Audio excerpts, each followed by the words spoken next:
اردو نثر میں سر سید احمد خان کا مقام۔ سر سید کی شخصیت کے متنوع پہلو ہیں۔ وہ قومی اور سماجی رہنما بھی تھے اور ایک طاقتور، مضبوط اور اہم تحریک کے بانی اور جدید اردو نثر کے معمار اول اور ایک منفرد ادبی دبستان کے خالق بھی۔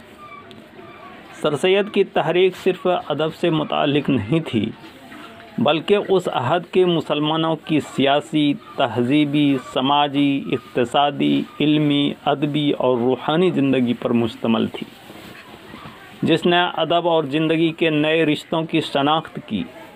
جس طرح میر اور غالب کی شاعری میں عشق اور ادراک کا عرفان ملتا ہے، اسی طرح سر سید کے عہد میں پہلی بار معاشرے کی اہمیت واضح ہوتی ہے اور ملک و قوم کے مسائل روشن ہوتی ہے، جن کے اظہار و ابلاغ کے لیے علمی نثر کے معتبر وسیلے کی ضرورت تھی، جس میں خود بینی کے ساتھ ساتھ جہاں بینی کے امکان بھی موجود ہو۔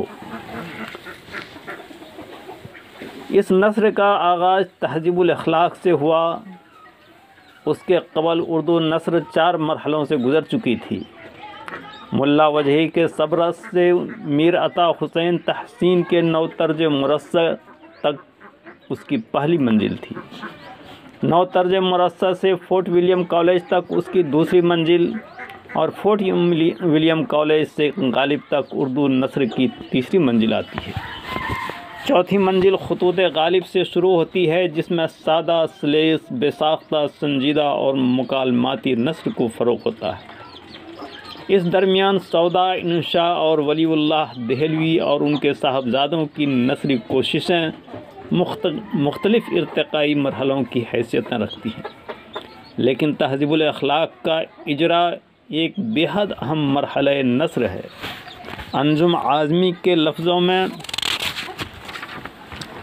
تہذیب الاخلاق کے اشاعت کا منشا علم اور خصوصاً نئے علوم کو رواج دینا تھا اور نئے علوم کے فروغ پانے سے انسانی شعور کی ترویج کے ساتھ ساتھ معاشرے میں نئی راہیں کھلنا تھا، جن پر چل کر آدمی ماضی پرستی کی گرد سے نکل کر روشنی کے دائروں تک پہنچتا ہے۔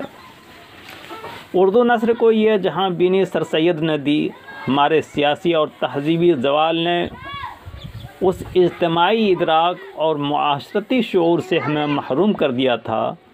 ہمارے پاس وجہداری تھی، لیکن ہم جہاں بینی کی نعمتوں سے محروم تھے۔ 1857 عیسوی کے ہنگاموں کے بعد ہندوستانی مسلمانوں کے سروں سے ایک قیامت صغریٰ گزر گئی۔ ان کے قدموں کے نیچے سے جب زمین کھسک گئی تو انہیں اپنی معاشرتی خانہ خرابی کا احساس ہوا، لیکن ان کے پاس جذبہ دل کی اظہار کے لیے شعری اسلوب تو تھا، مگر ذہن و شعور کے اظہار اور معاشرتی ضرورتوں کی تکمیل کے لیے نثری اسلوب نہیں تھا۔ یہ کارنامہ سر سید نے انجام دیا کہ انہوں نے ایک بے خانمہ قوم کو اس کا معاشرتی اسلوب دیا، جس کے سہارے ایک مفلوج قوم نے اپنی صحت گمگشتہ کے سراغ کی کوشش کی۔ علمی نثر کی تشکیل، تہذیب الاخلاق کا اجرا، مسلم کالج کا قیام، انگریزی علوم و افکار کی واقفیت، سماجی، تعلیمی اور معاشرتی جہاد اور مصنفین کے حلقے کا قیام سر سید کی شخصیت کی متنوع پہلوؤں کی یاد دلاتے ہیں۔ سر سید کے قبل افسانوی نثر بھی تھی اور ادبی نثر بھی، یعنی غالب کے قبل اردو نثر بول چال کے قریب بھی تھی اور تخلیقی عناصر سے مملو بھی۔ عہد غالب تک آتے ہوئے اردو نثر میں تخلیقی عناصر اور انشاء پردازی کا حسن بھی پیدا ہوا، لیکن اردو نثر کو منطقی، علمی، سائنسی، تجزیاتی سنجیدگی اور تنوع سر سید نے دیا۔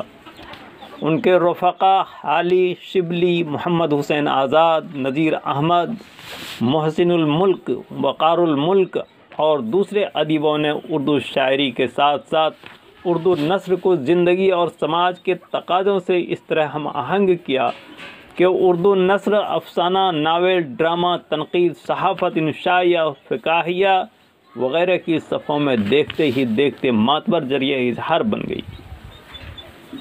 بحیثیت مجموعی یہ سارا کارنامہ سر سید کی شخصیت ہی کا اظہار تھا۔ سر سید کی تصنیفی زندگی کو نقادوں نے کئی ادوار میں تقسیم کیا ہے، لیکن ان سب کا نچوڑ ڈاکٹر سید عبداللہ کے لفظوں میں درج ذیل ہیں۔ سر سید نے اردو ادب کو جو ذہن دیا، اس کے عناصر ترکیبی کی اگر فہرست تیار کی جائے تو اس کے بڑے بڑے عنوان یہ ہوں گے: مادیت، عقلیت، اجتماعیت اور حقائق نگاری۔ سر سید کے مجموعی فکر و ادب کی عمارت انہی بنیادوں پر قائم ہے، اور شاید یہی وہ نمایاں اور اہم رجحانات ہیں جو اردو ادب میں سر سید کا فیض خاص سمجھے جا سکتے ہیں۔ ان رجحانات سے اردو کا سارا ادب ان کے زمانے میں متاثر ہوا، اور ایک معمولی سے رد عمل سے قطع نظر آج کا مجموعی ادب اور فکری رجحان بھی اسی سلسلہ فکر و عمل کی ارتقائی شکل ہے۔ سر سید کی مذہبی تصانیف ہو کہ تاریخی سیرت نگاری ہو کہ سوانح نگاری، مقالات ہوں کہ مضامین، افسانہ ہو کہ انشائیہ، ہر جگہ ان کی نثر علمی، منطقی، تجزیاتی، عملی، استدلالی اور عوامی و جمہوری خصوصیات رکھتی ہیں۔ انہوں نے خود بھی ان نثری خصوصیات کی طرف اشارے کیے ہیں۔ یہاں مزید اقتباس کی گنجائش نہیں۔ حاصل گفتگو یہ ہے کہ سر سید نے اپنی قوم کو وہ نثری اسلوب دیا جس کی بنیاد فکر و فلسفے پر ہے، اور جو داخلی صداقت سے زیادہ خارجی صداقت کی ترجمان ہوتی ہے۔ نثر میں فرد یا قوم اپنے وجود کے تجزیے کی بنیاد پر حیات و کائنات سے اپنے لازمی تعلق کا ادراک حاصل کرتا ہے اور اپنے اندر کے انسان کی دریافت کرتا ہے۔ یہی نثر سر سید کی کوششوں سے پروان چڑھی، اور اس میں کوئی شک نہیں کہ تا دم تحریر ہمارے تہذیب کا بنیادی اسلوب وہی نثر ہے جس کو طریقہ استدلال سے متصف کر کے سر سید نے سائنس اور دیگر علوم کا ذریعہ اظہار بنایا تھا۔ یہی سر سید کا عظیم کارنامہ ہے۔